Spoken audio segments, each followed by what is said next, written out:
Today we are joined by Yogacharini Maitreyi.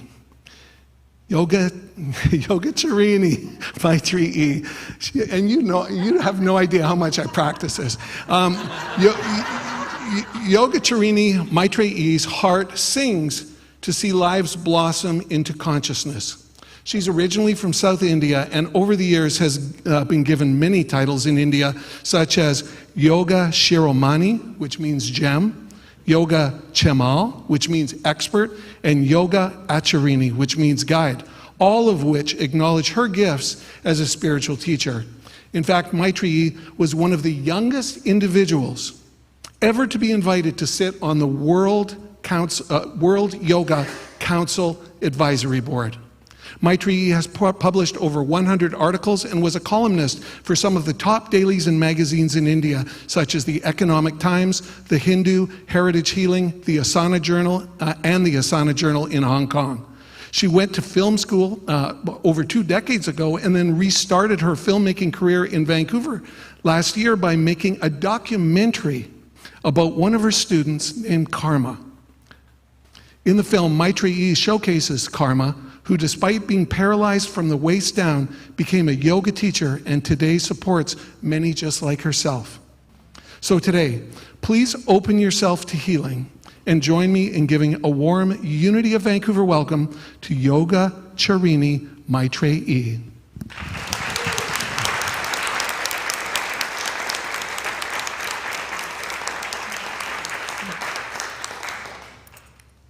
Thank you so much, Randy, for that long introduction, and thank you everyone for having me again. I'm delighted to be here again, and the subject, though heavy, I'll do my best to keep it as light and as inspiring as possible. But my journey has been to be in the muck, or I love gardening, let's say, so I like to be in the mud, so to speak, and the churning, so to speak. And when we come into the practice, I'll share some of my own personal stories and stories of those who I've worked with. So I look forward to sharing spirit with all of you. Thank you. So we'll start with a meditative practice now. And those of you who were there last time, we started with a specific mudra. A mudra is a mystic seal or a physical gesture that moves prana or energy in a particular pathway. So this was the first mudra that we're going to practice, where we bring the tips of the fingers together.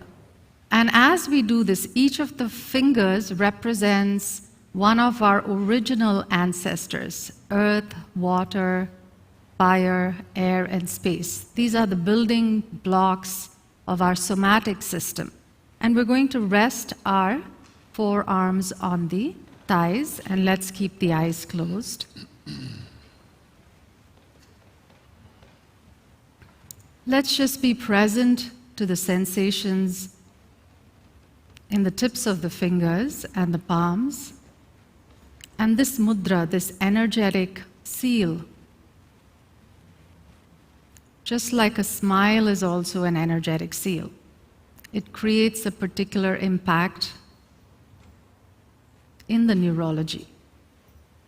So let's have a little smita, or an inner smile, that despite everything that could possibly go wrong or has gone wrong, we're still rooted in spirit, we're still connected to the wisdom of the divine, the wisdom of our ancestors.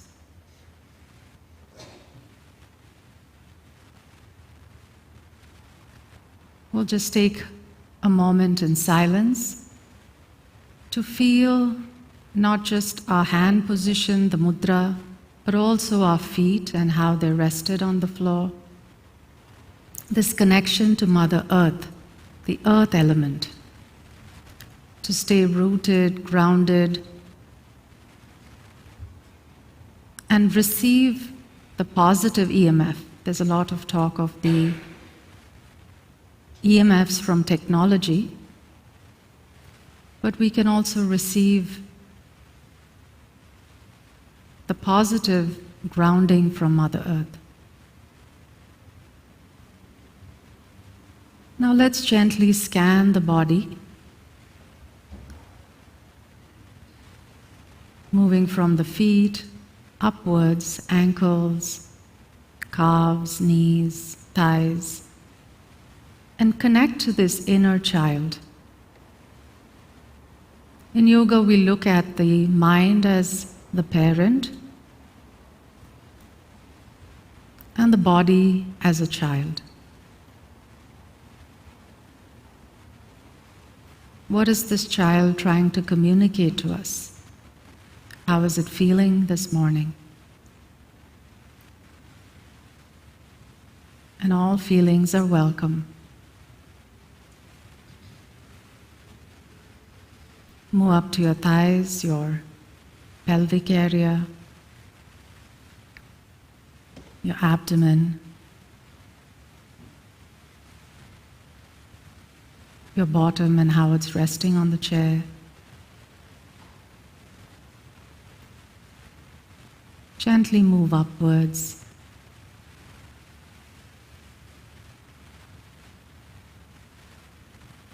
Your abdomen, chest, your lower, mid, upper back, and see if you can gently sit a little bit taller.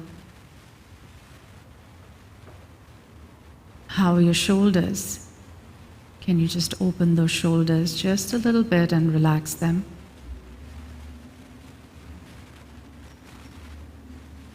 Be present to your entire arms.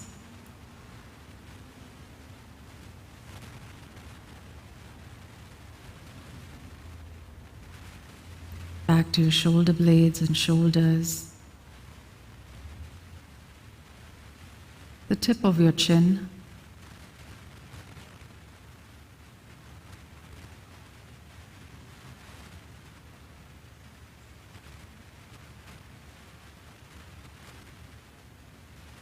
Just stay present to that tip of your chin.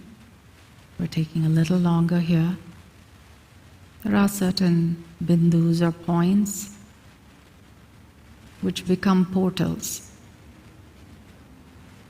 Now come to your mouth and cheeks and nose, and let's stay at the tip of the nose.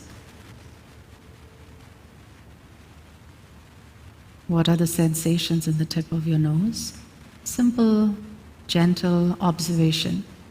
Last talk, I was mentioning about this principle of karuna sakshi bhava, karuna, compassion, sakshi bhava, witnessing.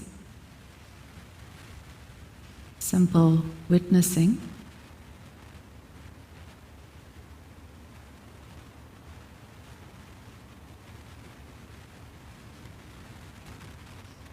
And then we'll move to the eyes, eyebrows, forehead.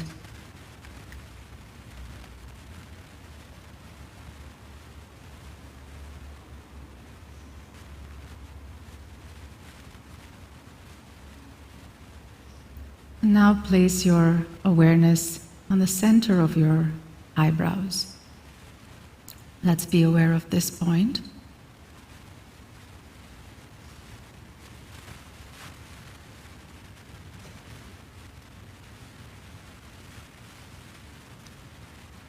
If the mind wanders, gently bring it back, saying there's nothing more important than to reconnect with this beautiful inner child. To listen to its needs, so later on it doesn't throw a tantrum, unconscious tantrums. So this is a sure way of building a good communication channel. Now if you sensed pain or discomfort in any area, place your palms, we're going to use another mudra called the sparsha mudra, on that part of the body. I'm just going to place it on my heart. So if you feel, oh, there's nothing really pressing, we're going to connect with our hearts, placing both palms on the hearts till eyes are closed.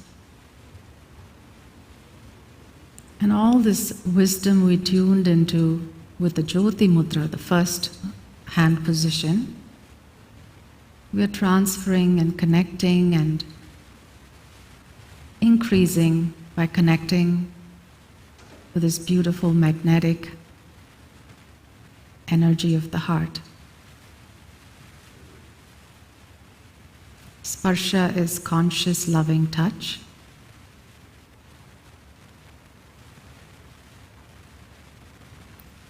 And touch reconnects. Touch can transfer positive emotions. Touch can heal.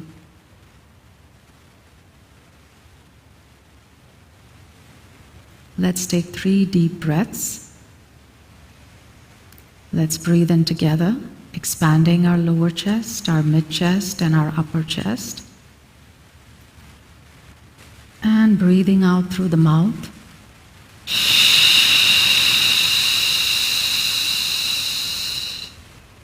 Like we're letting go of a lot of steam. That was a beautiful song to release and let go.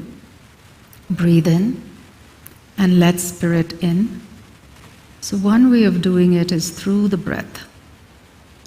And release.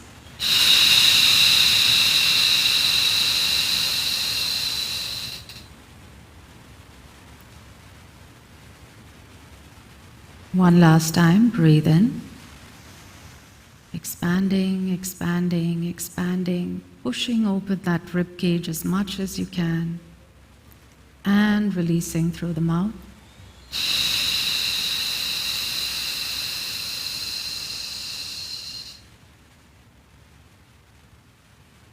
And let's take a moment in silence to integrate before we do 3 closing breaths and close the meditative segment.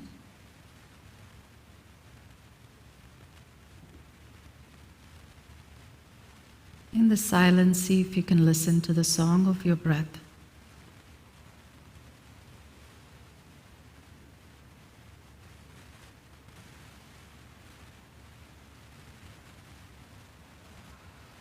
The song of the breath is Soham. I am the origin. I am connected to the infinite and the infinite.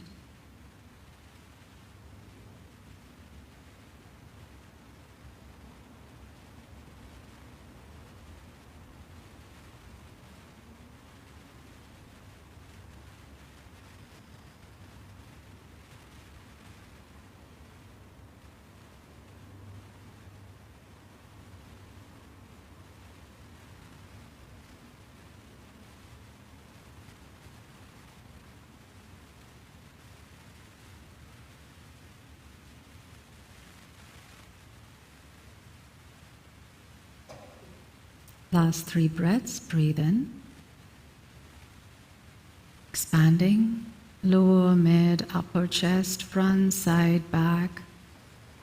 Using the full capacity of our ribcage and lungs, and breathing out.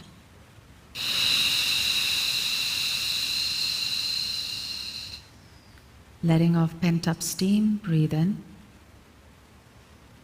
Expand, expand, expand as much as possible. And release.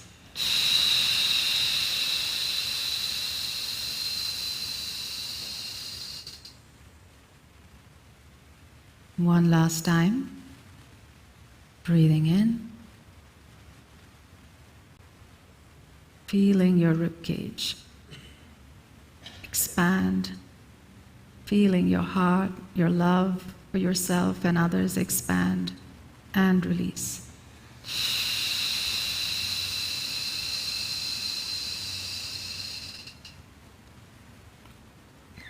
And just another moment of silence.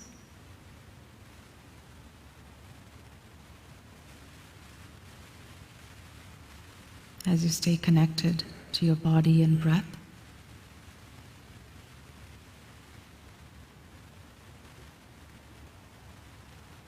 Now visualize a pillar of light that moves through you, surrounds you. This stambam or pillar reminds us of our original essence.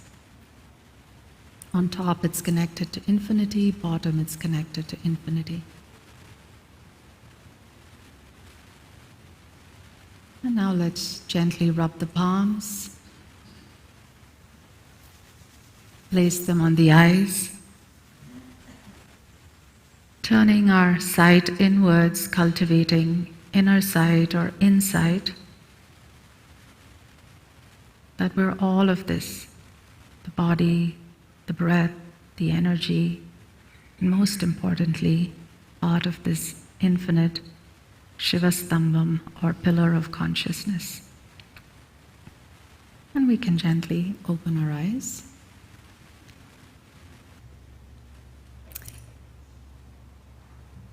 I'm going to speak to trauma from the yogic perspective, so I won't go too much into the modern psychological aspect of it, but just give smidgets. So if we look at trauma, trauma can be one incident that shakes us, shakes the root of us. It could be a robbery or a burglary, it could be somebody being extremely abusive to us, or it could be a series of events that moves us from stress to distress.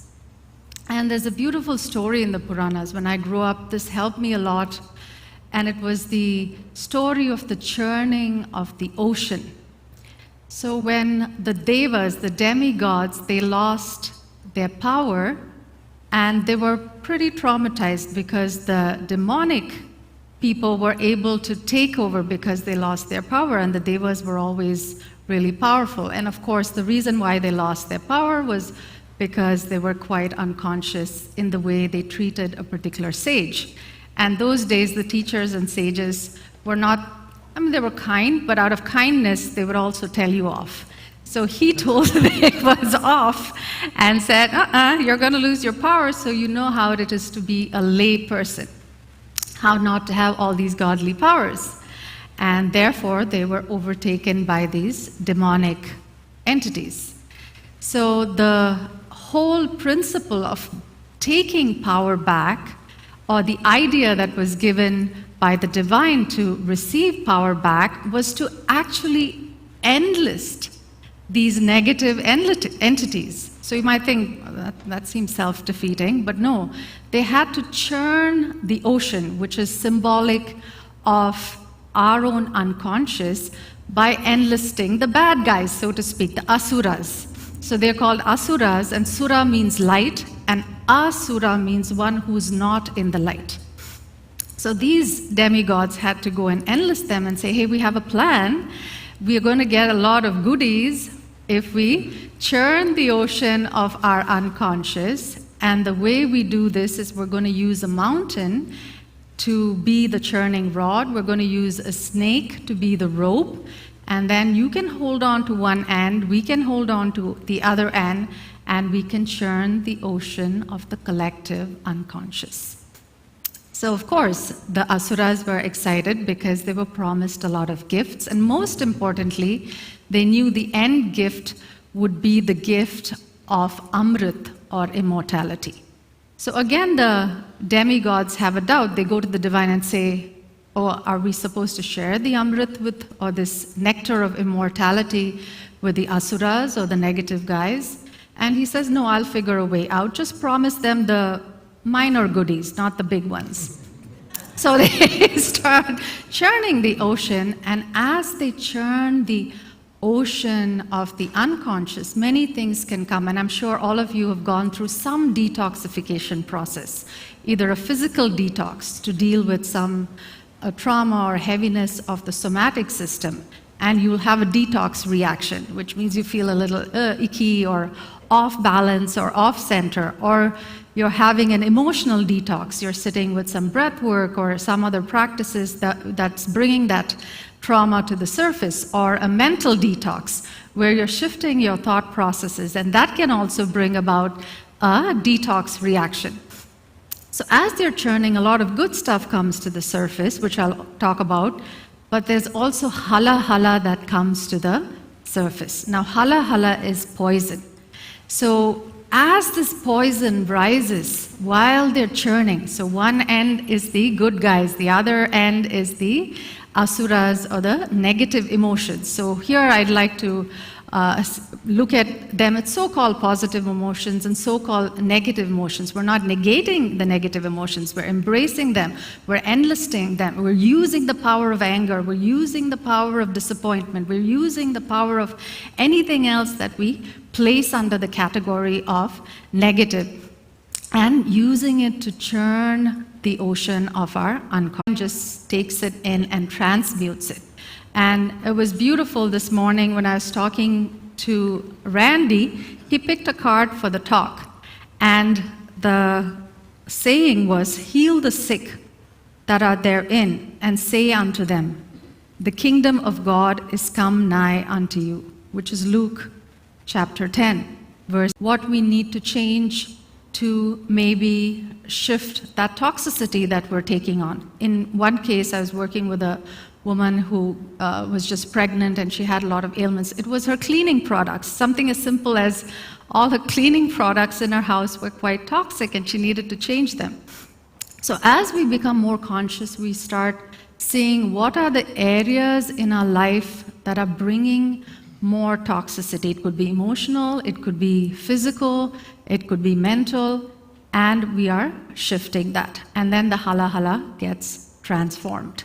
So in this story, what happens, again, long story short, we start with this churning of the ocean, the unconscious. Lots of beauty comes, lots of love comes, but also hala hala comes. And this hala hala is constantly transmuted by applying consciousness and saying, what is it that we need to shift about our lives? And the story closes with the amrit, or the nectar of immortality, rising to the surface. And at that point, the negative emotions want to be immortalized, but they're not fed the amrit or again, there's a whole story how they're tricked a little bit, and they're just given all the minor goodies, but they're never immortalized. So all these practices that we do are there to enlist these so-called negative emotions which are there. And there are many instances, like I work with people one-on-one, apart from groups as well, where the traumas and the triggers can get toxically transferred to each other on a group, or it can also get transferred to me if I'm not careful. So that's something that we become cognizant of in each one of our lives. It's a great responsibility, we say, because that adds to karma, that adds to negative karma. We get enmeshed, before we know it, we don't even have an issue with each other, and yet suddenly there's a big fight. So I'll give you an instance. There was a young woman, and she was always, I'd always see her noticing me. She was in the teacher training group, and she was native. And so I just called her out and I said, is there something off? Or I'm just sensing something. She said, if you don't mind, can I share openly? And I said, yeah, sure. And she said, I'm just waiting for the day you're going to scream at me. And I'm like, where did that come from? I'm like, because she didn't do anything wrong, and I'm not a volatile person. So I said, have I screamed at anybody in the group so far? And she said, no. And then, have I screamed at you before? No. Have I been irritable at you before? No. Have I been irritable at anybody else before? No. And then we went deeper and we found that her mother was extremely volatile when she was growing up. And somewhere because of the closeness, because of all the practices that are working on churning the unconscious, she had projected all of that angst, all of that fear onto me. And thankfully we were able to have a conversation and it didn't blow up. She didn't fear me forever, and we can still joke about it and say, I kind of joke with her and say, I still haven't, kind of gotten off on you or screamed at you for no reason. And this is how this toxic transference, if it's not kept in check, can hurt relationships. So how do we heal the trauma? How do we heal this being triggered, this fear, or this anger, or this animosity that we don't even know why is it coming to the surface? So all of this can be healed by reconnecting with this inner child. And a lot of the yogic practices, the somatic practices, are there to work with the inner child. So we're going to go into another simple practice. It's called the Kushala Kriya. Kushala means well-being.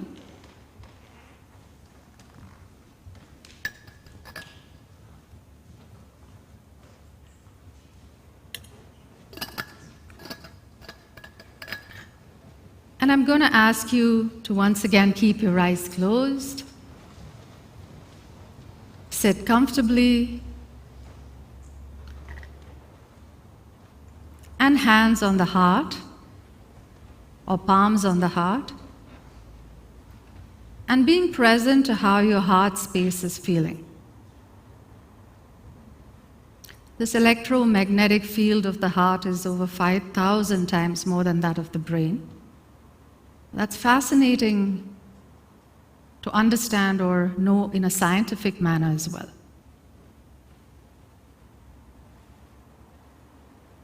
And that's why we say heart's desire, we don't say our brain's desire.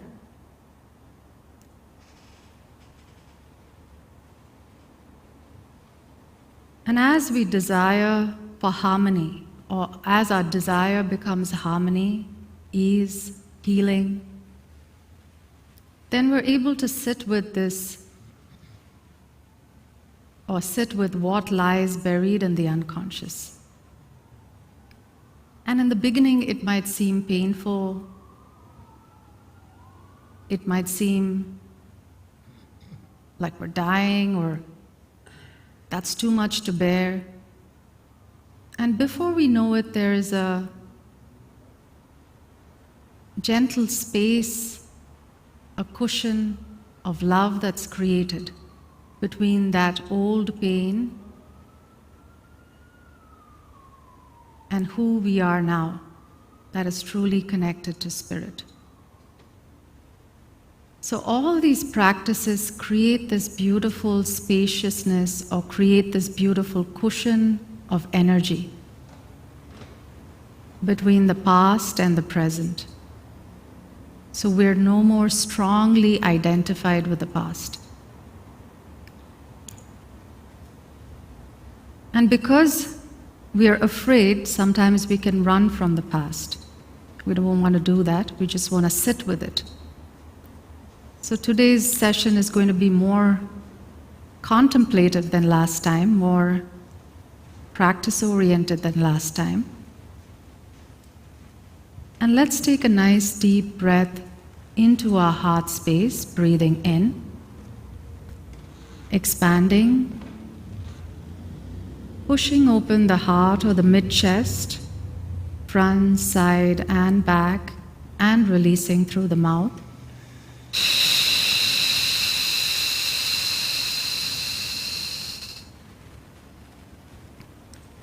Breathing in, expanding, expanding, expanding, and releasing.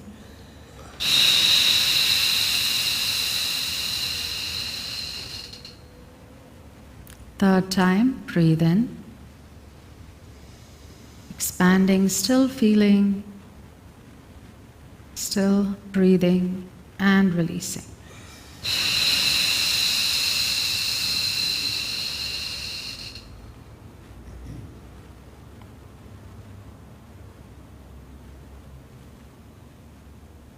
And let's just be present to the heart center, how it's feeling.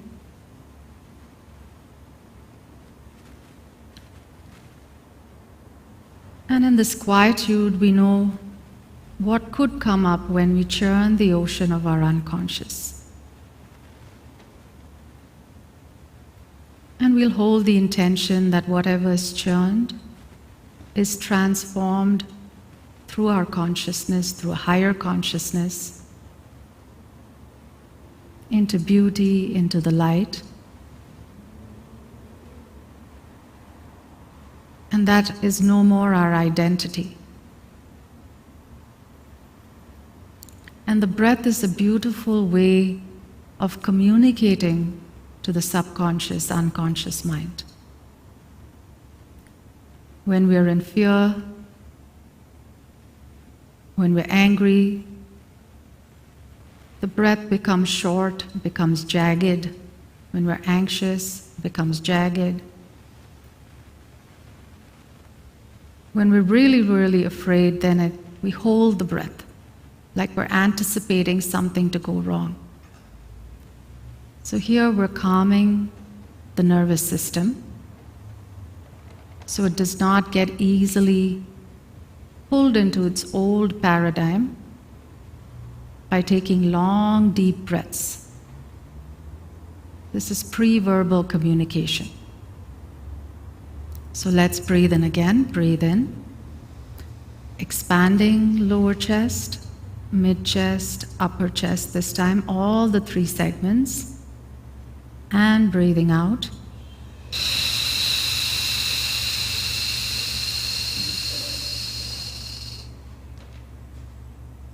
Breathing in, expanding the lower, mid, upper chest, and breathing out.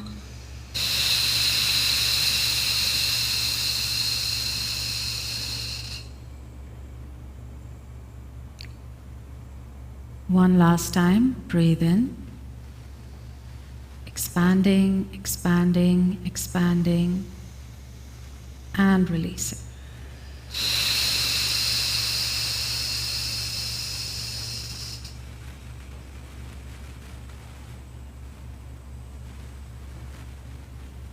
And let's take a moment to be with our heart's desire for harmony, for ease, to heal these old traumas. When these traumas get activated, we get triggered. And if the triggers are not contained, then we can project it onto an unsuspecting soul, get transferred, and the whole environment gets toxic. We don't want that.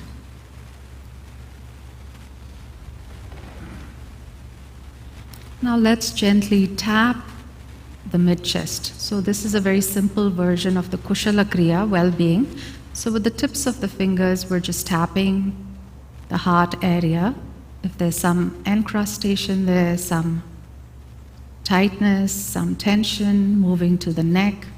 Of course, we can do it for the entire body, but now we're just going to focus on the heart. So if you have tightnesses in any part of the body, this can be done.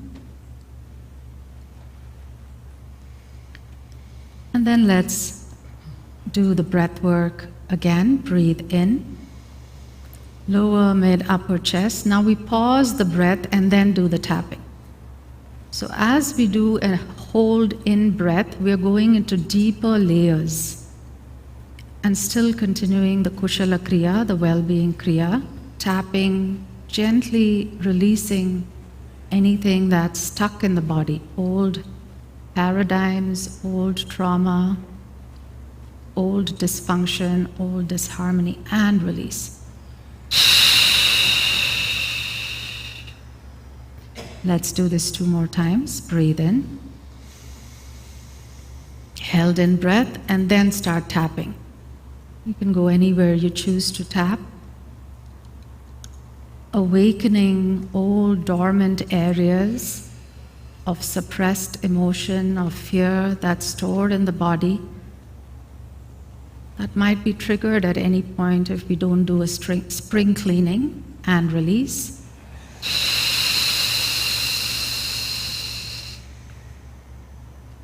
And one last time. Expanding, expanding. And pause the breath and just tap.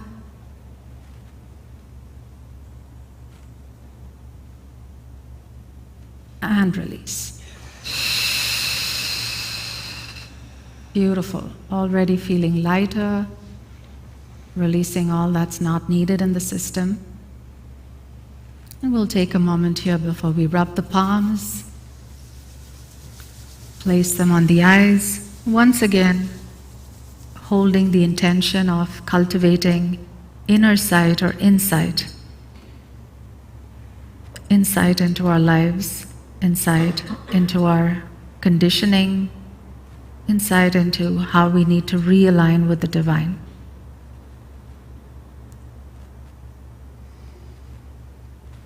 And gently relax and open your eyes. So coming back to another little story or example, I had another young boy who was sent to me because he was extremely violent because of his trauma.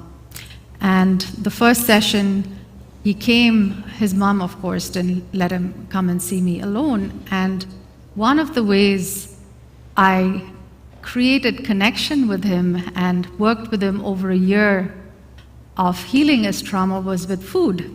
So every time he came, this is not what a typical healer does or a therapist in the West does, but in India we're allowed to do all this, in yoga.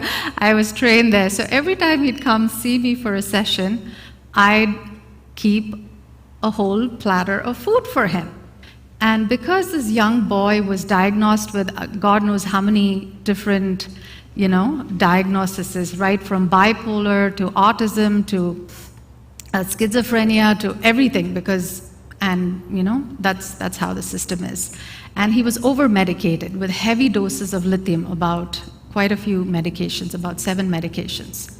So when I first kind of tried to connect with him, there was nobody there because he was so heavily medicated. But how I got through to him was with the food. So every time I had the food, he would get excited. But also because there was this gaping hole in him, what would happen is he would wolf down the food like he hadn't eaten at all. And his mother would be so embarrassed and she'd say, no, don't get him food, we feed him at home. It's not like we don't feed him. And I was like, no, it doesn't matter. This is my, I will be blessed by offering him food and connecting with him on that level. And soon he was receptive to whatever I was saying. Of course, he'd get on the table and I'd do an energetic clearing and all those processes would happen. But because he started associating me with nourishment and love and the good things, he would come in and he was listening to what I was saying. So I said, you know what, let's call him Mark. Next time we eat, Mark, let's do it taking deep breaths in between the food so that you're actually enjoying the food and you're actually lengthening this process. You're finding joy in something you already like. It doesn't end like, you're not wolfing it down in 2 minutes, but now we can enjoy it for 15 minutes. And that was his training with the breath work. That was his training with healing his trauma. So that's one thing I've learned, even with myself. Here I'm taking the example of this young boy, but with myself to find an inroad with where my joy lies. Is it food? Is it music? How do I use my senses in a way that's joyful and then become more mindful through that same process rather than negating our senses or negating our human existence. That's a very, very important aspect in the yogic and classical tantric. I'm not talking about the Western aspect of Tantra where, it's become highly sexualized. I'm not talking about the sexualized aspect of Tantra. I'm talking about the classical Tantra, which is Tan means body and Tra is a tool for transcending the limitations of the body. Man means mind, and Tra is a tool to transcend the limitations of the mind. So Tantra, we transcend the limitations of the body using very specific and intelligent tools, and Mantra, we transcend the limitations of the mind by using sound vibration, by using positive affirmation. All of that is used to transcend the limitations of the mind. So that's what the real Tantra and the mantra means. So this beautiful principle with whatever I use with this young boy, I use with myself in my day-to-day journey as well. I'm just looking at the time. So I'll close with a little story. So despite all our brokenness, despite all our trauma, sometimes we don't have to wait for perfection. We don't have to wait for us to be healed of all our traumas before we can live in joy. So again, I love the story of the little pot. I grew up with a lot of stories in India, and the story of this pot is a story that was very close to my heart. So there was a pot in which the master carried water.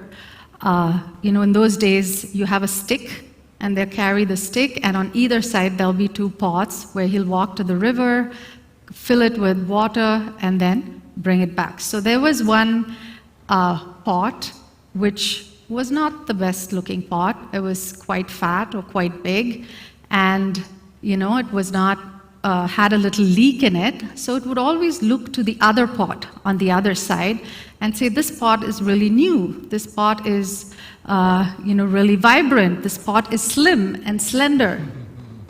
But look at me, I'm fat, I'm not even painted, I don't have any makeup on, though that's terrible these days. I don't look good, and I have a little leak as well. So this is awful. So the pot would always feel really bad about itself. So the master noticed the pot feeling, really low, and asked, why are you feeling so low? Am I not treating you well? I always treat both of you equally. And the pot said, no, master, because, this pot on the other side looks so vibrant and beautiful, and, I don't feel good about myself. So the master said, the next time when I'm coming up from the river, don't look to the other pot, but just look down.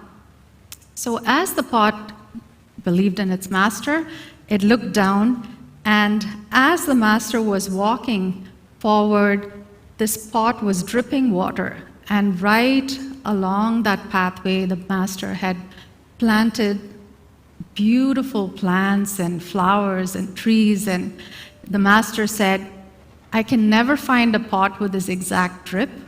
I can never find a pot that's so big that even after you water the pathway, there's still a lot of water left for me. So you're the perfect pot for what I need to do in the world, which is you are a channel of the love, you are the channel of the healing that I need to send out into the world.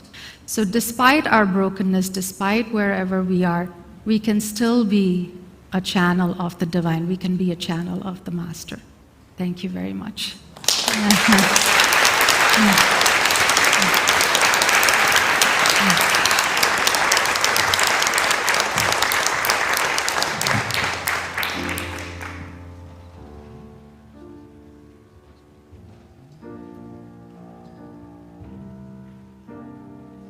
When this whole world starts getting me down, and people are just too much for me to face, I climb way up to the top of the stairs, and all my cares just drift right into space. On the roof it's peaceful as can be, and there the world below can't bother me. Let me tell you now, when I come home feeling tired and beat, I go up where the air is fresh and sweet. I get away from the hustling crowd and all that rat race noise down in the street. On the roof's the only place I know where you just have to wish to make it so. Let's go up on the roof.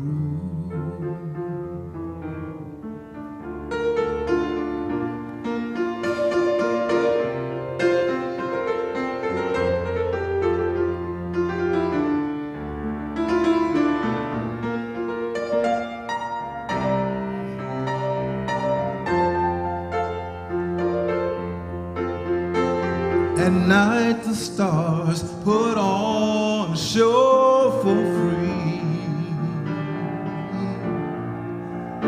And darling, you can share it all with me. Keep a telling you right smack dab in the middle of town. I found a paradise that's trouble-proof. And if this old world starts getting you down, there's room enough for two up on the roof. Up on the roof. Up on the roof.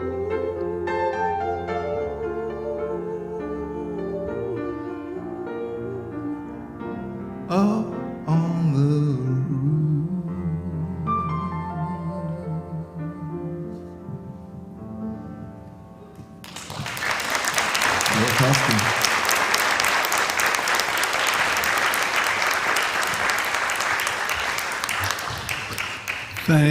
Thank you, Tom, and thank you, Maitreyi, so much.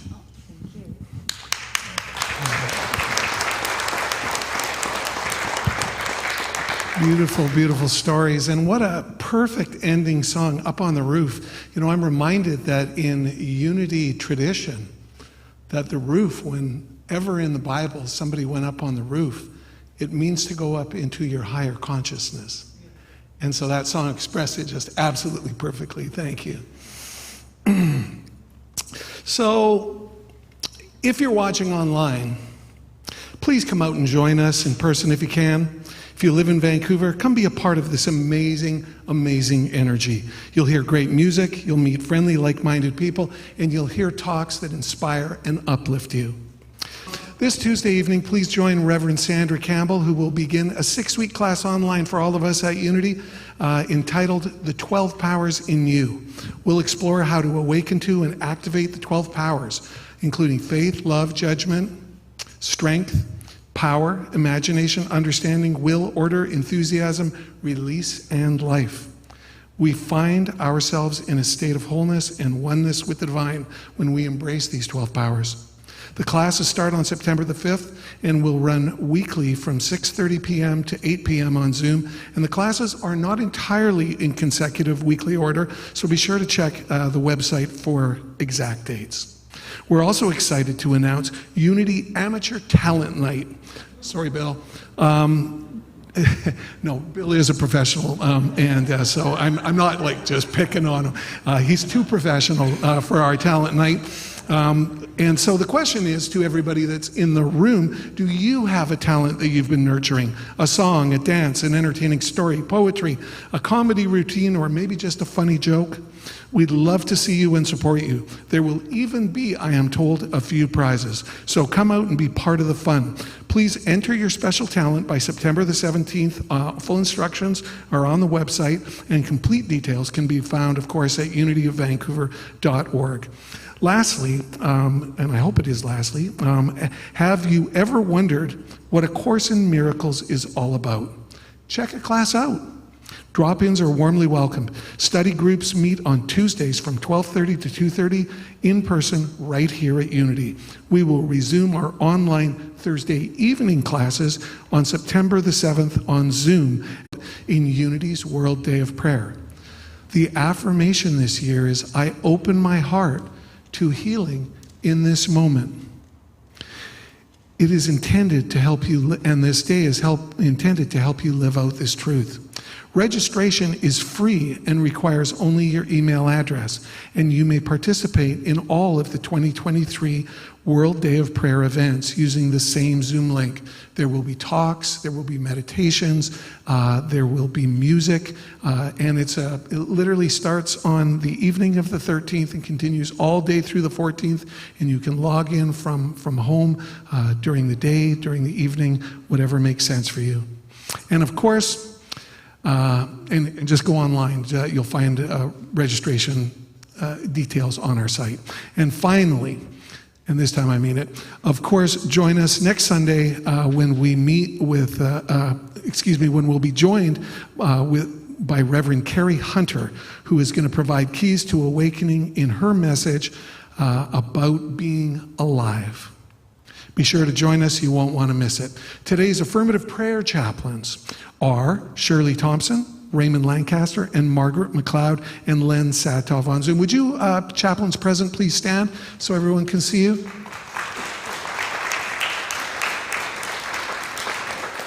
These individuals have contributed in a final word of closing affirmation. Let us together recite the prayer for protection. All together now. The light of God surrounds us. The love of God enfolds us. The power of God protects us. The presence of God watches over us. Wherever we are, God is, and all is well.